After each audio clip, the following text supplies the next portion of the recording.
ये कहानी है दैत्य दंभिकासुर और महान राजा विक्रमादित्य की। दंभिकासुर एक ऐसा दैत्य था जो जवान और सुंदर औरतों को अपनी गुफा में उठा ले जाता, उनके साथ खेलता। जब उसका उनसे मन भर जाता तो वो उनकी जीवन लीला समाप्त कर देता। वो जिस भी राज्य में जाता त्राही त्राही मचा देता। कोई भी राजा या अन्य शूरवीर योद्धा उसका कुछ नहीं बिगाड़ पाते, क्योंकि दैत्य दंभिकासुर को देवताओं से वरदान प्राप्त था कि उसे बल से नहीं बल्कि बुद्धि से मारा जा सकता है। जो कोई भी उसे बल से मारने का प्रयास करेगा वो पत्थर का हो जाएगा। दंभिकासुर की मौत का रहस्य छुपा था उसकी 7 गुत्थियों में, यानी उसके 7 सवालों में। पर उसके साथ युद्ध करने वाले किसी भी राजा या शूरवीर को ये रहस्य मालूम नहीं था। इसलिए जब भी कोई उसके पाप कृत्य से दुखी हो उसके पास जाकर उस पर हमला करता तो देवताओं के वरदान स्वरूप वो पत्थर का हो जाता। हर तरफ दंभिकासुर का कहर मचा हुआ था। पत्थर का हो जाने के भय से कोई भी उसे रोकने का प्रयास नहीं करता। पर कहते हैं ना, जब पाप का घड़ा भर जाता है तो उसके भी फूटने का समय आ ही जाता है। हर जगह अपनी मनमानी कर एक दिन दैत्य दंभिकासुर ने उज्जैन नगरी की तरफ रुख किया। उज्जैन नगरी के ऊपर उस समय महान राजा विक्रमादित्य का शासन था। महाराज विक्रमादित्य न केवल बलशाली थे बल्कि वे बहुत बुद्धिमान भी थे। उन्हें हर प्रकार के कौशल में महारत हासिल थी।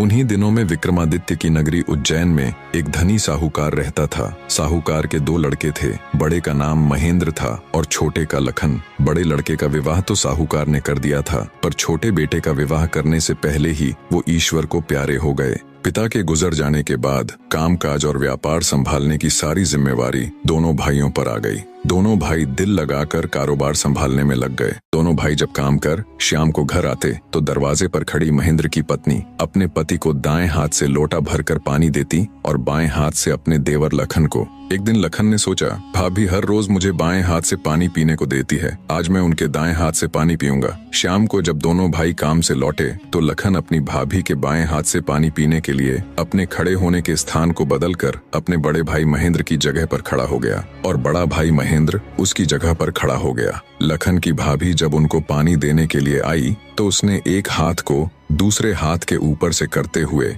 दाएं हाथ का लोटा अपने पति को दे दिया और बाएं हाथ में पकड़ा हुआ लोटा लखन को दे दिया। ये देख, लखन बोला, भाभी आज मैंने भैया के स्थान पर खड़ा होकर सीधे हाथ से दिया हुआ पानी पीना चाहा, परंतु आपने अपने हाथों को बदलते हुए मुझे बाएं हाथ से ही पानी दिया। आप मुझे बताएं, आपने ऐसा क्यों किया? लखन की बात सुनकर उसकी भाभी ने उत्तर दिया, अगर तुम्हें सीधे हाथ का दिया हुआ पानी ही पीना है तो तुम भी अपने लिए सीधे हाथ से पानी पिलाने वाली ले आओ। भाभी की कही हुई बात लखन को चुभ गई। वह बिना पानी पिए ही भाभी से कहने लगा, ये लो तुम अपना पानी का लोटा और मैं यहाँ से जा रहा हूँ और अब मैं तभी वापस आऊंगा जब मुझे सीधे हाथ से पानी देने वाली मिल जाएगी, वरना अपनी शक्ल नहीं दिखाऊंगा। इतना कहकर वो तुरंत मुड़ा और चल पड़ा। ये देख उसके बड़े भाई महेंद्र ने उसे रोकने की बहुत कोशिश की, पर वो नहीं माना और बोला, नहीं भैया, अब तो तभी वापस आऊंगा जब मुझे मेरे योग्य पत्नी मिल जाएगी। इतना कहकर वो घर छोड़कर चल दिया। चलते चलते वह अपने नगर से दूर कांचीपुरम शहर में पहुंच गया। कांचीपुरम का राजा चंद्रसेन एक धार्मिक विचारों वाला व्यक्ति था। उसके राज्य में चारों ओर अमन शांति का माहौल था, परंतु फिर भी राजा चंद्रसेन हमेशा दुखी रहता था। राजा के दुख का कारण था उसकी जवान बेटी चंद्रकला का स्वास्थ्य। चंद्रकला दिखने में तो अत्यंत खूबसूरत थी, पर उसे एक असाध्य रोग ने घेर रखा था, जिस कारण राजकुमारी हमेशा अचेत अवस्था में रहती थी। राजा ने बहुत सारे हकीम और वैद्य राजकुमारी को ठीक करने के लिए लगा रखे थे, लेकिन उनमें से कोई भी राजकुमारी को ठीक नहीं कर पा रहा था। ठीक कर पाना तो दूर, वे राजकुमारी चंद्रा की बीमारी तक नहीं ढूंढ पा रहे थे। राजा को हमेशा यही दुख सताए जाता कि उसकी बेटी का क्या होगा। जब सभी प्रकार के वैद्यों, हकीमों और पूजा पाठ तंत्र मंत्र से भी राजकुमारी चंद्रकला को कोई फायदा नहीं हुआ, तो राजा ने अपने राज्य में यह घोषणा करवा दी कि जो व्यक्ति मेरी बेटी को ठीक करेगा, मैं उसके साथ ही अपनी बेटी चंद्रकला का विवाह कर दूंगा और उसे अपना आधा राज्य भी दूंगा। लखन जब राज्य की राजधानी में पहुंचा तो उसने देखा कि वहां हर तरफ राजकुमारी की चर्चा हो रही थी। राज्य का हर कोई व्यक्ति राजा की घोषणा और राजकुमारी की बीमारी की बात कर रहा था। जब लखन ने एक व्यक्ति से इस बारे में पूछा तो व्यक्ति ने राजकुमारी की बीमारी से लेकर राजा की घोषणा तक का सारा किस्सा लखन को बताया। सारी बातें सुन लखन कुछ देर वहां खड़ा विचार करता रहा, फिर कुछ सोचकर वो राजमहल की तरफ चल पड़ा। एक जिंदा सांप राजा की लड़की के पेट में रहता था। सांप ने राजा की लड़की को अपने वश में किया हुआ था। जब रात होती तो वो कुछ देर के लिए राजकुमारी के मुख से बाहर निकलकर जंगल की तरफ चला जाता और सुबह होने से पहले ही वो फिर से उसके अंदर चला जाता। राजकुमारी इस बात से बिल्कुल अनजान थी कि उसके अंदर एक सांप ने डेरा डाला हुआ है। अनजाने में वो पूरी तरह से उस नाग के वश में थी। राजमहल में किसी को भी इस बात की भनक तक नहीं थी कि राजकुमारी के अंदर एक 7 फुट का सांप रहता है। सभी यही समझते कि पता नहीं राजकुमारी को क्या बीमारी लग गई जिसके कारण वो हमेशा अचेत रहती है। बड़े से बड़े वैद्य और हकीम भी इस बात का पता नहीं लगा पाए। लखन जब राजमहल के अंदर गया तो उसने देखा कि वहाँ पर बहुत सारे वैद्य और हकीम राजकुमारी को ठीक करने के लिए लगे हुए हैं। एक कोने में खड़े होकर चुपचाप लखन ये सारा माजरा देखने लगा। जब शाम का समय हुआ तो सभी हकीम और वैद्य धीरे धीरे करके वहाँ से चले गए। तब लखन राजा के मंत्री के पास गया और बोला, मंत्री महोदय, सभी अपना प्रयास कर चुके हैं, अब एक मौका मुझे भी दिया जाए। लखन की बात सुन मंत्री उसे अपने साथ ले राजा के पास जाता है और लखन का प्रस्ताव राजा के सामने रखता है। बेचारा हर तरफ से निराश हो चुका राजा एक बार अनमने ढंग से लखन की तरफ देखता है, फिर दुखी मन से कहता है, बताओ तुम मेरी बेटी का इलाज किस प्रकार करोगे। लखन राजा को प्रणाम कर बोला, महाराज, मुझे एक रात अपनी बेटी के साथ ठहरने की इजाजत दीजिए, तभी मैं किसी नतीजे पर पहुंच सकूंगा। एक बात और महाराज, मैं बिल्कुल एकांत में राजकुमारी के साथ रहना चाहता हूँ, तभी मैं अच्छे से ध्यान लगाकर राजकुमारी जी की बीमारी का पता लगा पाऊंगा। लखन की आत्मविश्वास भरी बातों से राजा के मन में हल्की सी उम्मीद जागी। उसने लखन को रात में राजकुमारी के साथ एकांत में रुकने की इजाजत दे दी। राजा की इजाजत मिलते ही लखन राजकुमारी के कक्ष में गया और उससे कुछ दूर एकदम चुपचाप बैठकर उसे देखने लगा। जैसे ही रात के 12 बजे का समय हुआ तो अचेत अवस्था में पड़ी हुई राजकुमारी के मुंह से सांप बाहर निकला और महल के परिसर से होता हुआ जंगल की ओर चला गया। ये सब देख लखन दंग रह गया। वो बिना कुछ हरकत किए चुपचाप वहीं बैठा रहा। जब रात का आखिरी पहर खत्म होने को आया तब वो सांप वापस लौटा और राजकुमारी चंद्रकला के मुख से होता हुआ पूरा उसके अंदर समा गया। दम साधे लखन ये सारा माजरा देखता रहा। सारा माजरा देख उसे समझते देर न लगी कि राजकुमारी की सारी बीमारी की जड़ ये सांप ही है। सुबह हुई तो राजा चंद्रसेन डर और बेसब्री के मिश्रित भावों के साथ लंबे लंबे कदम रखता हुआ अपने मंत्री के साथ राजकुमारी के कमरे में आया और बेसब्री से उसने लखन से पूछा, बताओ लड़के, तुम किस नतीजे पर पहुंचे? क्या मेरी बेटी ठीक हो जाएगी? लखन बोला, महाराज, मुझे राजकुमारी की बीमारी का पता चल गया है और ईश्वर ने चाहा तो वो जरूर ठीक हो जाएगी। आप मुझे एक रात का समय और दीजिए और मेरे लिए एक तलवार, एक मिट्टी से भरी हुई बड़ी सी बाल्टी का इंतजाम कर दीजिए। लखन की बात सुन राजा को बहुत सुकून मिला। उसने मंत्री को लखन के द्वारा मांगा गया सारा सामान उसे देने का निर्देश दिया। अब सभी को इंतजार था तो बस रात का। राजकुमारी को सांप के चंगुल से मुक्त कराने के लिए लखन रात्रि के आने का बेसब्री से इंतजार कर रहा था। पूरी तैयारी के साथ हाथ में धार धार तलवार लिए लखन राजकुमारी की ओर निगाहें गढ़ाकर उससे कुछ दूरी पर बैठ गया। जैसे ही राजमहल के घड़े ने रात्रि के 12 बजे का घंटा बजाया, वैसे ही फुंफकारता हुआ सांप राजकुमारी के मुख से निकला तो उसके इंतजार में बैठे लखन ने अपनी धार धार तलवार से उस पर तेजी से ऐसा वार किया कि तुरंत सांप 2 टुकड़ों में जमीन पर बिखर गया। लखन ने सांप के दोनों टुकड़ों को उठाकर रेत से भरी बाल्टी के अंदर दबा दिया और सुबह होने से पहले ही बाल्टी समेत मृत सर्प को जंगल में ले जाकर उसे आग के हवाले कर दिया और वापस राजमहल लौट आया। तब तक सुबह होने का समय भी करीब हो चला था। राजमहल जब लखन ने राजकुमारी चंद्रकला को जगाया तो हमेशा अचेत अवस्था में रहने वाली राजकन्या तुरंत उठकर बैठ गई, क्योंकि अब उसके अंदर से वो सर्प निकल चुका था तो उसका प्रभाव भी खत्म हो चुका था। राजकुमारी उठते ही हैरान थी। उसे ऐसा लग रहा था जैसे पता नहीं वो कितने सालों से नींद में थी। जब लखन ने राजकुमारी से उसके स्वास्थ्य के बारे में पूछा तो अचंभित राजकुमारी ने अपने आप को बिल्कुल ठीक बताया। तब तक सुबह भी हो चुकी थी। उधर राजा भी पूरी रात सोया नहीं था। उसे बस इंतजार था तो सुबह का। जैसे ही सुबह हुई राजा बेसब्री से भागा भागा राजकुमारी के कक्ष में आया। जब उसने बिल्कुल सही सलामत अपनी बेटी को बैठे और बात करते पाया तो उसकी खुशी का ठिकाना ना रहा। आंखों में अश्रु लिए राजा ने तुरंत अपनी लाडली बेटी को गले लगा लिया। भरे हृदय से राजा ने हाथ जोड़कर लखन का शुक्रिया अदा किया और अपनी शर्त के अनुसार राजकुमारी चंद्रकला का विवाह लखन के साथ कर दिया। जब राजा ने लखन को अपना आधा राज्यपाट देना चाहा तो लखन ने राज्य लेने से साफ मना कर दिया। ऐसा स्वाभिमानी दामाद पाकर राजा चंद्रसेन खुशी से फूला नहीं समाया। उसने खुशी खुशी बहुत सारा धन देकर अपनी बेटी चंद्रकला को लखन के साथ विदा कर दिया। जब राजकुमारी चंद्रकला को ले लखन अपने राज्य उज्जैन नगरी पहुंचा पहुंचा तो उसकी भाभी समेत पूरे परिवार ने उन दोनों का हार्दिक स्वागत किया। लखन खुशी खुशी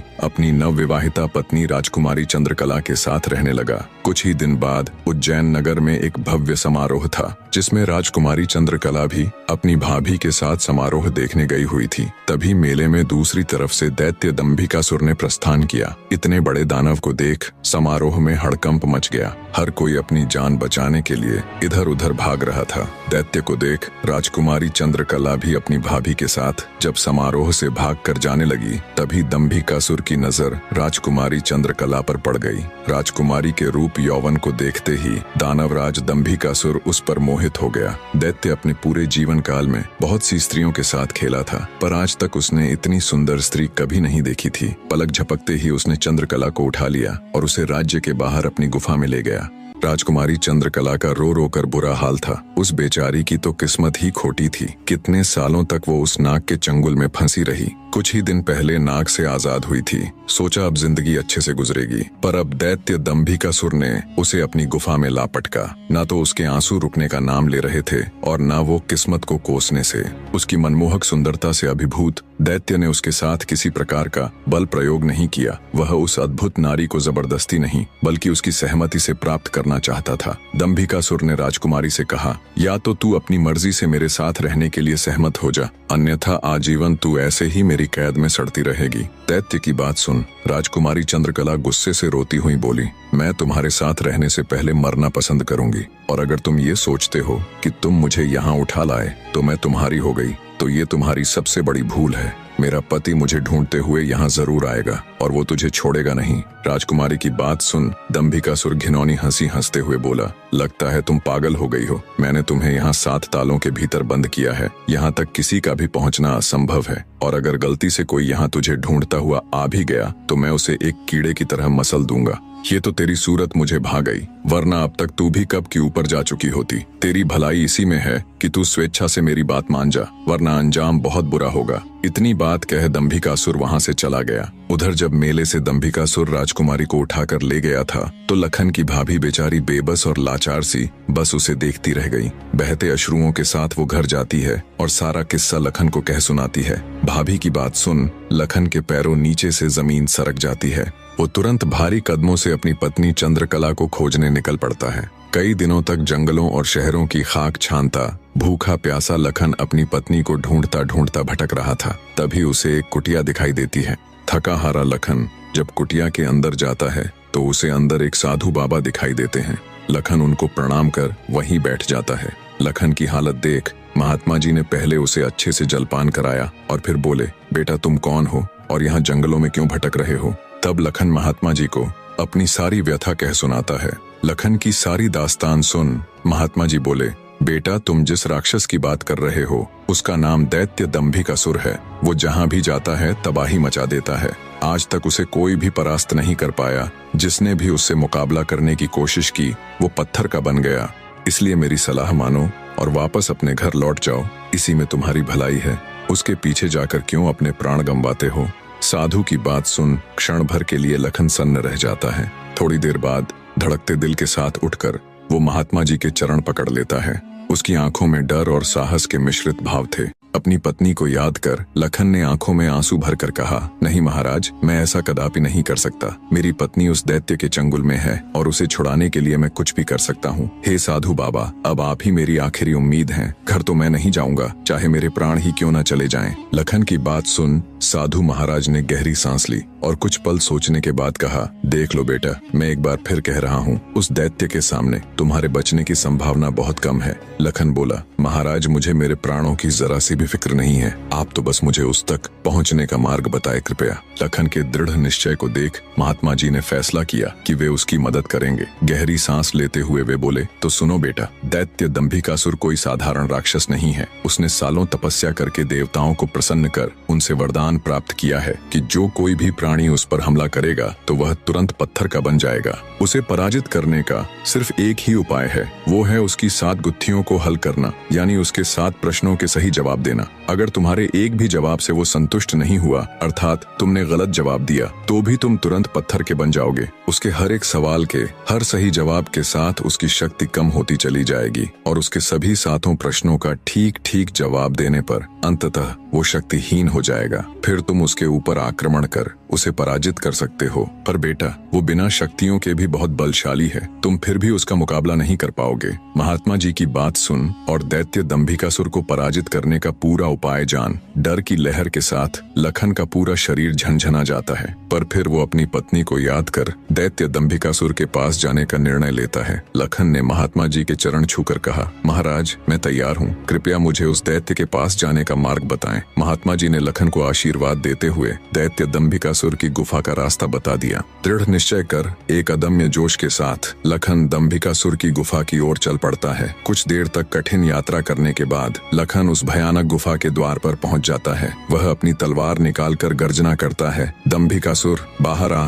और मेरा सामना कर। लखन की ललकार सुनकर दंभिकासुर गुफा से बाहर आता है और क्रोध में दहाड़ता है, कौन मूर्ख है जो मेरी शांति को भंग कर रहा है। भारी भरकम विशालकाय दानव को देख लखन के पूरे शरीर में सिरहन दौड़ गई। हिम्मत जुटाते हुए लखन बोला, हे दुष्ट राक्षस, मैं उस स्त्री का पति हूँ जिसे तू बलपूर्वक उठाकर लाया है। पूछ तेरे वो 7 सवाल, मैं जवाब देने के लिए तैयार हूँ। सवालों की बात सुन दंभिकासुर चौंक गया, फिर कुछ सोचकर बोला, ओ तो तू उस धूर्त साधु से मिलकर आया है, उसी ने तुझे मेरे रहस्य का पता बताया है। पर अब क्या फायदा, मैं तेरी फूल सी पत्नी को तो कच्चा ही निगल गया हूँ। क्या स्वादिष्ट मांस था उसका। दैत्य दंभिकासुर का इतना कहना था कि लखन अपना आपा खो बैठा और आगे बढ़कर पूरी ताकत के साथ तलवार से दैत्य पर वार किया। लेकिन जैसे ही उसकी तलवार दैत्य को छूती है, देवताओं के वरदान के कारण वो भी तुरंत पत्थर का बन जाता है। दैत्य दंभिकासुर छल कपट से झूठ बोलकर पत्थर का बना देता है। लखन के पत्थर का बनते ही दैत्य दंभिकासुर जोर जोर से शैतानी हंसी हंसता है। बड़ा आया था मेरी 7 गुत्थियों को सुलझाने वाला। उसकी शैतानी हंसी से सारी वादियां दहल उठती हैं। घिनौनी हंसी हंसता हुआ दंभिकासुर अपनी गुफा में जाता है और राजकुमारी चंद्रकला से कहता है, एक कीड़ा आया था बाहर, कह रहा था तुम्हारा पति है। तुम तो बड़े बड़े दावे कर रही थी कि मेरे पति को जब मालूम चलेगा तो वो मुझे छोड़ेगा नहीं। अरे उसे मसलने के लिए तो मुझे अपने हाथों की भी जरूरत नहीं पड़ी, एक छोटे से झूठ से ही विचलित हो मिट्टी में मिल गया। इतना कह दानव जोर जोर से हंसता है। दंभिकासुर की बात सुन राजकुमारी चंद्रकला एकदम सन्न रह जाती है, मानो उसके शरीर में प्राण ही न हो। कुछ देर बाद जब थोड़ा होश संभाला तो रोती गिड़गिड़ाती हुई राजकुमारी बोली, दुष्ट दानव, क्या किया तूने मेरे पति के साथ। ऐसा नहीं हो सकता, मेरा पति नहीं मर सकता, कह दे कि तूने मुझसे झूठ कहा है। राजकुमारी चंद्रकला की बात सुन दंभिकासुर बोला, मूर्ख स्त्री, तूने मुझे समझ क्या रखा है कि तेरा वो कीड़ा पति मुझे मारेगा। अरे पागल औरत, मैं अमर हूँ, मेरा कोई कुछ नहीं बिगाड़ सकता, मुझे देवताओं से वरदान मिला है। इतना कह दंभिकासुर राजकुमारी के बिल्कुल पास जाकर बोला, अब तो तेरा पति भी नहीं रहा, अब तो मेरी बात मान ले। दानव की बात का कोई प्रतिवचन दिए बिना बेचारी राजकुमारी बेजान सी धरती पर गिर पड़ती है। उसकी आंखों से लगातार अश्रु बह रहे थे। उधर जब अपनी पत्नी को खोजने गया लखन कई दिनों तक घर नहीं लौटा तो उसके परिवार वाले अत्यंत चिंतित थे। लखन की माँ और उसकी भाभी का तो रो रो कर बुरा हाल था। लखन का बड़ा भाई महेंद्र भी गहरी चिंता में था। अंततः कुछ भी न सूझने पर महेंद्र अपने अनुज भाई लखन को खुद ढूंढने का निश्चय कर अपनी माता व पत्नी से आज्ञा ले घर से चल पड़ता है। बड़ा भाई महेंद्र लखन की खोज में जंगल में भटकते हुए उसी साधु की कुटिया पर जा पहुंचा। उसने महात्मा जी को प्रणाम किया और थोड़ी देर सुस्ताने के लिए वहीं साधु की कुटिया के बाहर बैठ गया। महेंद्र को देख महात्मा जी ने उससे पूछा, हे वत्स, तुम इस निर्जन जंगल में क्यों भटक रहे हो। तो महेंद्र ने शुरू से अंत तक सारा वृत्तांत महात्मा जी को सुनाया। सारा वृत्तांत सुन महात्मा जी के चेहरे पर चिंता की लकीरें उभर आईं। उन्हें इस प्रकार विचार मग्न देख महेंद्र ने पूछा, हे महाराज, मेरी बात सुनकर आप किन विचारों में खो गए और आपके चेहरे पर ये चिंता की लकीरें मैं साफ देख सकता हूँ। इसका क्या कारण है गुरुजी। महात्मा जी ने गंभीर स्वर में कहा, हे वत्स, मैं तेरे भाई लखन को जानता हूँ। वह भी मेरे पास आया था और उसने मुझे सारा वृत्तांत सुनाया था कि कैसे वह राक्षस राक्षस उसकी पत्नी को उठा ले गया। महात्मा जी की बात सुनकर महेंद्र एकदम स्तब्ध रह गया। उसकी आंखों में आश्चर्य और चिंता के भाव उभर आए। महेंद्र बोला, तो कहाँ है मेरा अनुज महाराज? वो ठीक तो है, वो घर क्यों नहीं लौट रहा? हे महाराज, कृपया जल्दी से मुझे बताएं, मुझसे सब्र नहीं हो रहा। जब महेंद्र अपने छोटे भाई लखन के बारे में साधु महाराज से पूछता है तो साधु जी लखन के उनके पास आने से लेकर दैत्य दंभिकासुर के पास जाने तक का सारा वृतांत कह सुनाते हैं। सारी बात सुन महेंद्र महात्मा जी के चरण पकड़ लेता है और कहता है,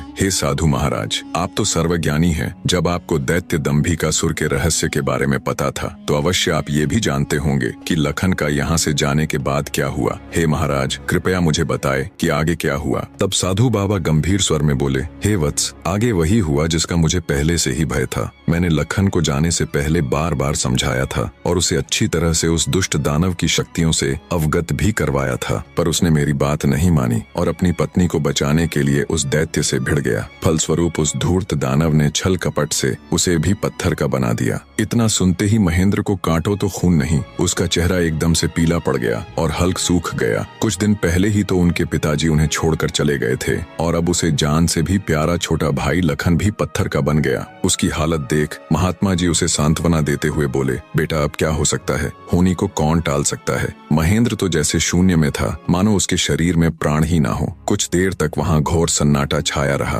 कुछ होश ठिकाने आने पर आंखों में अश्रु लिए महेंद्र बोला, हे महाराज, अब आप ही मेरी मदद कीजिए और मुझे रास्ता दिखाए जिससे मेरा अनुज फिर से अपने मानव रूप में लौट आए। महेंद्र की बात सुन महात्मा जी बोले, बेटा ऐसा तो कोई रास्ता नहीं है। जैसा कि मैंने बताया, उस दुष्ट दानव की 7 गुत्थियों का जवाब देना ही इस समस्या का एकमात्र हल है। कोई व्यक्ति जब उसके सभी सवालों के जवाब देकर उसे पराजित कर मौत के घाट उतार देगा, तब तुम्हारा भाई लखन ही नहीं बल्कि उस मक्कारी दैत्य द्वारा श्रापित किए गए सभी जीव अपने वास्तविक रूप में लौट आएंगे। महेंद्र बोला, महाराज आप तो सर्वशक्तिमान हैं, फिर आप ऐसा क्यों नहीं करते? महेंद्र की बात सुन महात्मा जी बोले, बेटा बेशक मैं उस पापी दानव के सभी सवालों का जवाब दे सकता हूँ, पर मेरी भी कुछ सीमाएं हैं जिन्हें मैं चाह कर भी नहीं लांघ सकता। इतना कह साधु महाराज चुप हो जाते हैं। तब महेंद्र बोला, ठीक है महाराज, तो फिर मैं खुद जाऊंगा अपने अनुज को बचाने और उस दुष्ट दैत्य के सवालों का जवाब देने। महेंद्र की बात सुन महात्मा बोले, बेटा तुम भी उसका कुछ नहीं कर पाओगे।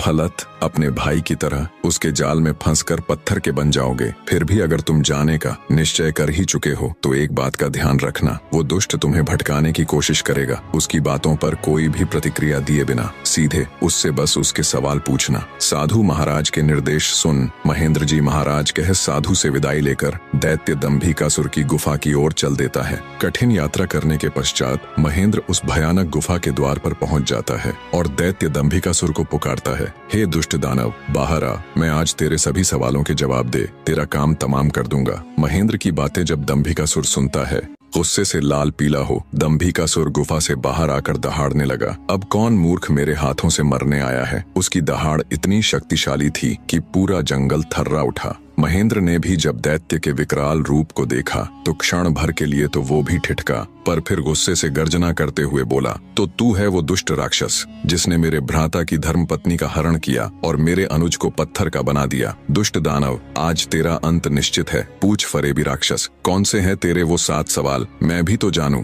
दंभिकासुर घिनौनी हंसी हंसते हुए बोला, ओह, तो तू उस निकम्मे कीड़े का भाई है जो मेरे शाप की भेंट चढ़ गया। लगता है तेरा भी जीने से मन भर गया, जो तू सब जानते हुए भी यहाँ आया। महेंद्र क्रोध से दांत पीसते हुए बोला, घिनौने राक्षस, बातों में वक्त जाया मत कर। मैं तेरी बातों में आने वाला नहीं हूँ। जल्दी से पूछ तेरे वो सवाल, नहीं तो मैं तुझे इसी क्षण यमलोक पहुंचा दूंगा। ये सुन दंभिकासुर घिनौनी हंसी हंसकर नृत्य करते हुए बोला, सुन मूर्ख, मैंने तेरे भाई की पत्नी के साथ खूब विहार किया और जब मेरी इच्छा पूर्ण हुई तो उसके मांसल शरीर को कच्चा ही भक्षण कर लिया। क्या स्वादिष्ट मांस था उसका। अब तेरी बारी है, पर तुझे तो मैं पत्थर भी नहीं बनाऊंगा, सीधे तेरे टुकड़े टुकड़े कर डालूंगा। दैत्य दंभिकासुर के बोले गए ये बोल महेंद्र की छाती में किसी भाले की तरह लगे। अपने भ्राता की पत्नी के बारे में कहे गए शब्दों से उसके तन बदन में आग लग गई। सब कुछ अच्छे से जानते हुए भी महेंद्र अपने ऊपर काबू नहीं रख सका और दैत्य दंभिकासुर को मारने के लिए तेजी से उसकी तरफ लपका।